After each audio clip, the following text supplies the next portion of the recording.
দর্শক আপনাদের স্বাগত জানাচ্ছি আজকের নিরপেক্ষ সংলাপে। আজকের অতিথি হচ্ছেন পালংখালী ইউনিয়ন পরিষদের চেয়ারম্যান ও রোহিঙ্গা প্রত্যাবাসন সংগ্রাম জাতীয় কমিটির মহাসচিব এম গফরউদ্দিন চৌধুরী। স্যার, আপনি কেমন আছেন? ধন্যবাদ, ভালো। আচ্ছা স্যার, আপনার সাথে রোহিঙ্গা সমস্যা নিয়ে কিছু কথা বলতে যাচ্ছি, কিছু প্রশ্ন এবং উত্তর চাচ্ছি। রোহিঙ্গাদের বাংলাদেশে কেন আশ্রয় দেওয়া হলো? রোহিঙ্গারা এখানে আসার দুটি কারণ।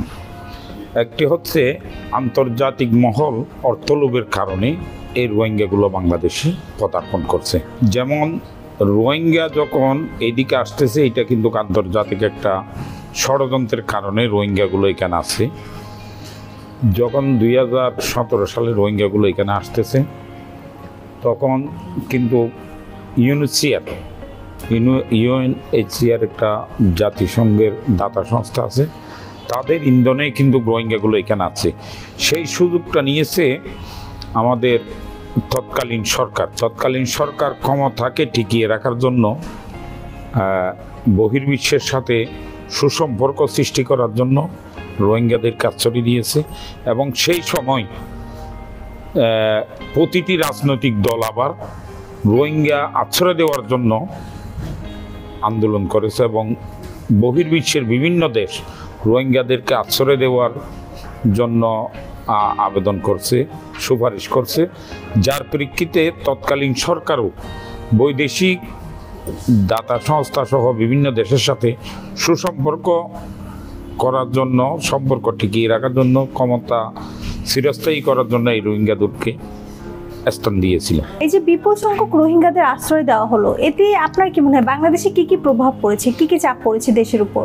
আমাদের এলাকায় চাপ পড়েছে এডুকেশন সেক্টর, শিক্ষা খাত একেবারেই জিরোতে নেমে গেছে। দ্বিতীয়ত হচ্ছে আমাদের যারা শ্রমিক আছে, শ্রম বাজার ধ্বংস হয়ে গেছে। স্থানীয় যে গুটি কয়েক ব্যবসায়ী ছিল, সেই ব্যবসায়ীও রোহিঙ্গাদের হাতে চলে গেছে। বিশেষ করে রোহিঙ্গাদেরকে জায়গা দেওয়ার কারণে এই যে মরণ নেশা ইয়াবা, সেইটা কিন্তু বাংলাদেশে প্রতিটি অঞ্চলে, প্রতিটি গ্রামে মহল্লায় ঢুকে যাচ্ছে। এই রোহিঙ্গারা ওইখান থেকে, মায়ানমার থেকে তারা ইয়াবা এনে ক্যাম্পের মধ্যে মজুত করে, ক্যাম্পের থেকে সারা বাংলাদেশে চালান করে দেয়। তো এইখানে বাংলাদেশের এমন কোনো সেক্টর নাই রোহিঙ্গা দ্বারা ক্ষতি হয়নি। সেই জন্য এখন কথা হচ্ছে কোন সেক্টরের কথা বলবো ক্ষতি হয়েছে। তবে আমার মতে সবচাইতে বেশি ক্ষতি হয়েছে আমাদের শিক্ষা খাত। আমাদের আগামী প্রজন্ম একেবারেই ধ্বংস হয়ে গেছে।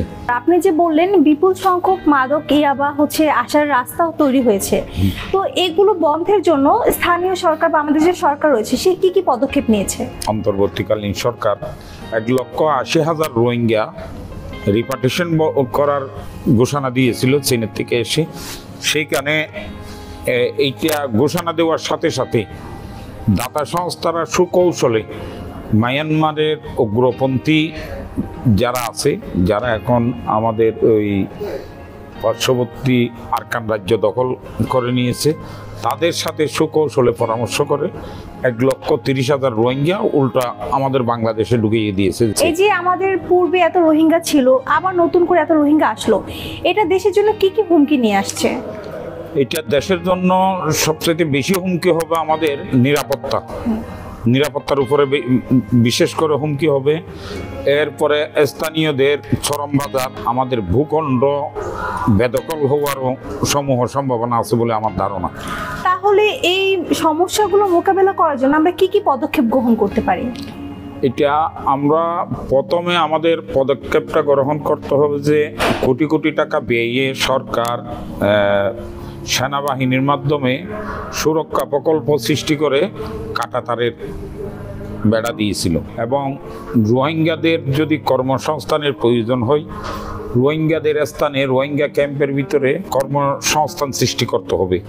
বিভিন্ন কারিগরি ইন্ডাস্ট্রি করতে হবে। তারপর আপনার দেখেন এখানে যদি আমরা গার্মেন্টস ফ্যাক্টরি করি তাহলে সেইটাও চলবে। রোহিঙ্গাদেরকে তাদের স্থানে কাজ দিতে হবে, সারা বাংলাদেশে ছড়িয়ে ছিটিয়ে নয়। এখন তো রোহিঙ্গারা ব্যবসায়ী হয়ে গেছে, তারা অনায়াসে ঢাকা গুলিস্তানে এসে বিভিন্ন পণ্য ক্রয় করে কভার ভ্যানে করে ডাইরেক্ট রোহিঙ্গা ক্যাম্পে নিয়ে বিক্রি করতেছে। তারা যে দোকানপাট করতেছে তাদেরকে কোনো ধরনের ট্যাক্সের আওতায় আনা হচ্ছে না। এমনকি এইখানে যে রোহিঙ্গা ক্যাম্পের মধ্যে বিভিন্ন ধরনের ফার্মেসি করা হচ্ছে, সেখানে ডাক্তারি করতেছে রোহিঙ্গাদেরকে তো ড্রাগ লাইসেন্স দেওয়া হয় নাই, এবং রোহিঙ্গা ক্যাম্পের ভিতরেও কোনো ধরনের ড্রাগ লাইসেন্স দেওয়া হয় নাই।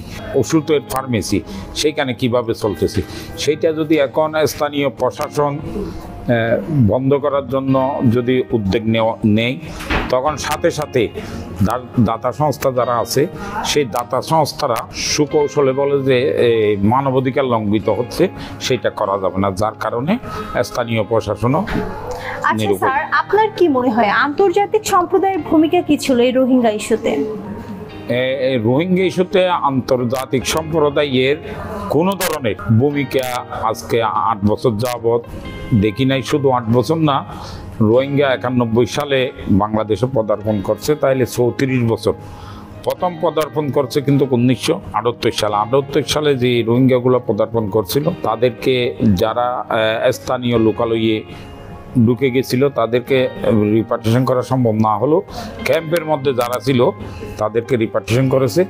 এর পরবর্তীতে 1991 সালে যখন রোহিঙ্গা বাংলাদেশে আসলো, সেইখানে প্রায় 30% রোহিঙ্গা রিপার্টিশন করা সম্ভব হয় নাই। সেইগুলো আস্তে আস্তে 4 লাখ 5 লাখে পরিণত হয়েছে। পরবর্তীতে বানের পানির মতো প্রায় 12 লক্ষ রোহিঙ্গা 2017 সালে বাংলাদেশে পদার্পণ করছে, কিন্তু কোনো ধরনের বৈদেশিক সহানুভূতি আমরা পাই নাই। বৈদেশিক সাহায্য পেয়েছি, বৈদেশিক সাহায্য নিয়ে কিন্তু আমাদের ক্ষতি হচ্ছে। ধরেন আপনি একটা বাচ্চাকে যদি অর্থ দিয়ে খুশি করতে যান, তাইলে তার চরিত্র খারাপ হয়ে যাবে। তদরূপ রোহিঙ্গাদেরকে অর্থ দিয়ে বিদেশি দাতা সংস্থারা যে সহযোগিতা করতেছে, তাদের চরিত্র নষ্ট করতেছে, তারা একদিন আমাদের কাল হয়ে দাঁড়াবে। এখন সরকার রোহিঙ্গাদের মানবিক করিডোর দেওয়ার চিন্তা করছে, এই বিষয়ে আপনার মতামত কি? মানবিক করিডোরের চিন্তাটা যে সরকার করতেছে, চোরাই পথে অহরহ গরু বাংলাদেশে আসতেছে, এটা প্রায় সময় পত্রিকায় ফলো হচ্ছে। সেইটা দেখে হয়তো সরকার মানবিক করিডোর দেওয়ার চিন্তা ভাবনা করতেছে। আমার দৃষ্টিতে যেহেতু রোহিঙ্গা সমস্যার সমাধান হচ্ছে না, সেহেতু মায়ানমারের সাথে কোনো ধরনের সম্পর্ক রাখাটা আমাদের উচিত হবে না, যতক্ষণ না রোহিঙ্গা সমস্যা সমাধান হয় নাই। করিডোরের বাইরে গিয়ে চোরাই পথে গরু আসতেছে, সেইটা কিন্তু নগণ্য অল্প। যখন আমরা করিডোর দেব, করিডোর দিলে ওইখান থেকে প্রচুর গরু আসবে। গরু আসলে আমরা মনে করি রাজস্ব পাবো। আমরা একটা করিডোরে একটা গরুর জন্য 500 টাকা, না হয় একেবারে 2000 টাকা ধরলো। 2000 টাকা ধরলেও আমাদের একটা বড় ধরনের ক্ষতি আছে মানে আমাদের যে স্থানীয় খামারি যারা আছে, বাংলাদেশে যে সমস্ত খামারি আছে, তাদের ক্ষতি হবে। এই যে রোহিঙ্গাদের মধ্য দিয়ে বিভিন্ন রোগ, অনেক সমস্যা ছড়াচ্ছে, এটাতে স্থানীয়দেরকে কিভাবে রক্ষা করা যায়, এর জন্য কি করণীয় আছে?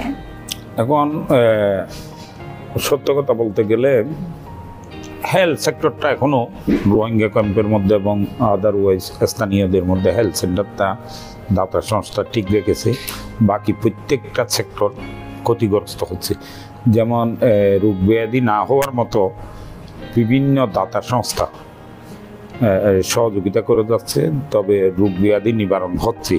আপাতত মোটামুটি রোগ ব্যাধি ঠিক আছে, তবে যেভাবে রোহিঙ্গা প্রোডাকশন হচ্ছে, জন্ম নিরোধ সম্বন্ধে কোনো ধরনের চিন্তা ভাবনা কারো আছে বলে আমার মনে হয় না। ধরেন প্রতি মাসে যদি 100 জন রোহিঙ্গা জন্ম হয়, তাহলে মাসে হবে কত? আপনি একটা জিনিস দেখেন, 35,500, এক বছরে 35,500।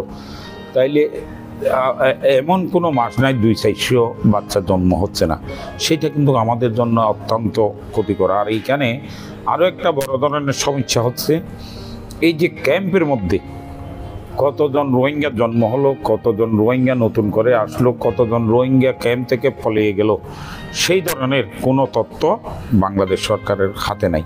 তবে সেইখানে চাকরি করতেছে সবাই কিন্তু বাংলাদেশ সরকারের অধীনস্থ কর্মকর্তা কর্মচারী, কিন্তু তাদের কোনো খেয়াল নাই, তাদের খামখেয়ালিপনার কারণে রোহিঙ্গা যত্র চলে যাচ্ছে। রোহিঙ্গারা তো মিয়ানমারের একটা বড় একটা জনসংখ্যা পরিমাণে ছিল, তাদেরকে কেন এত নির্যাতন করা হলো?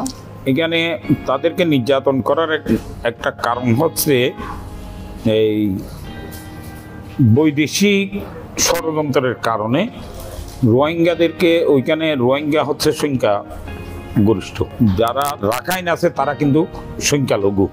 এই সংখ্যালঘুদেরকে সংখ্যাগরিষ্ঠের উপরে লেলিয়ে দিয়ে নির্যাতনগুলো করানো হয়েছে। তবে সেইখানেও দাতা সংস্থার হাত আছে, বিদেশি ষড়যন্ত্রের মাধ্যমে এটা করে আমাদের উপরে রোহিঙ্গাগুলো চাপিয়ে দিয়েছে। এই যে রোহিঙ্গাগুলোদের আমাদের উপর চাপানো হলো, এর ভবিষ্যৎ আপনি কি দেখছেন? এর ভবিষ্যৎ ফিলিস্তিন ইসরায়েলের চাইতে ভয়ঙ্কর হবে বলে আমার ধারণা। আমার মনে হচ্ছে এই রোহিঙ্গা সমস্যা যদি সমাধান করা না হয়, তাহলে বিশেষ করে দক্ষিণ চট্টগ্রাম আমাদের হাতছাড়া হওয়ার সম্ভাবনা আছে। কারণ এইখানে মায়ানমার জান্তা সরকার কিন্তু আমাদের জন্য এইটা একটা অধীন সামরিক শাসনের দেশ থাকলেও কিন্তু আমাদের জন্য অনেক ভালো ছিল। এই যে মগবাদী যারা আছে, তারা যদি আরকান আয়ত্তে নিতে পারে, তাহলে এই আরকান দিয়ে কোনো একটা দেশ হবে না। তারা চেষ্টা করবে, আমাদের যে রাখাইন আছে তারাও কিন্তু স্বাধীন চাচ্ছে 3টা পার্বত্য জেলা, তারা আর ওই রাখাইনের যে মগবাদী আছে, যারা এই আরকান আর্মি আছে, তারা এক হওয়ার সম্ভাবনা খুবই বেশি। তারা যদি এক হয়ে যদি এই আমাদের ভূখণ্ড এই 3টি জেলা পার্বত্য জেলার সাথে যদি এক হয়ে যায়, এরপরে তখন যুদ্ধ শুরু হবে আমাদের সাথে আর ওই আরকান আর্মি এবং আমাদের যে রাখাইন সম্প্রদায় আছে, বিভিন্ন গোষ্ঠী যে যুদ্ধ করতে চাচ্ছে এখন আমাদের সাথে, তারা যখন ওদের সাথে লেগে যাবে, আমাদের সাথে আবার তাদের সাথে একটা যুদ্ধ হবে। সেই যুদ্ধে যদি আল্লাহ পাক রব্বুল আলামিন সহায় হয়ে আমাদেরকে উত্তীর্ণ করে, তাহলে আমরা টিকে থাকতে পারবো। তাহলে তো এখন বলা যাচ্ছে রোহিঙ্গা ইস্যুতে বাংলাদেশ যেমন ঝুঁকিতে আছে, তার থেকে বেশি ঝুঁকিতে আছে আমাদের পার্বত্য অঞ্চলগুলো। এই ঝুঁকি নিবারণের জন্য কি কি পদক্ষেপ সরকার গ্রহণ করতে পারে বা আইন শৃঙ্খলা বাহিনী? বিভিন্ন দাতা সংস্থা সহ বিভিন্ন দেশে, বড় বড় দেশ যেখানে আছে, সেইখানে রোহিঙ্গাদেরকে ভাগ করে পাঠিয়ে দিতে হবে। সেইটাও যদি সম্ভব না হয়, রোহিঙ্গাদেরকে যে কোনোভাবে একটা সুরক্ষিত এলাকায় তাদেরকে রেখে, গণ্ডির মধ্যে রেখে, তাদের ওইখানেই কর্মসংস্থান সৃষ্টি করে ওইখানেই তাদেরকে সুরক্ষা করতে হবে।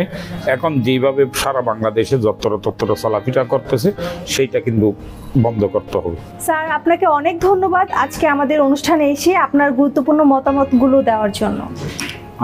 আপনাকে ধন্যবাদ। সেই সাথে নিরপেক্ষ সংলাপে যারা অংশীদারিত্ব আছে এবং যারা সহযোগী আছে এবং পাঠক, লেখক, ফোরাম সারা বাংলাদেশে যারা আছে এবং যারা শুনছে, সবাইকে আমি ধন্যবাদ জানাই।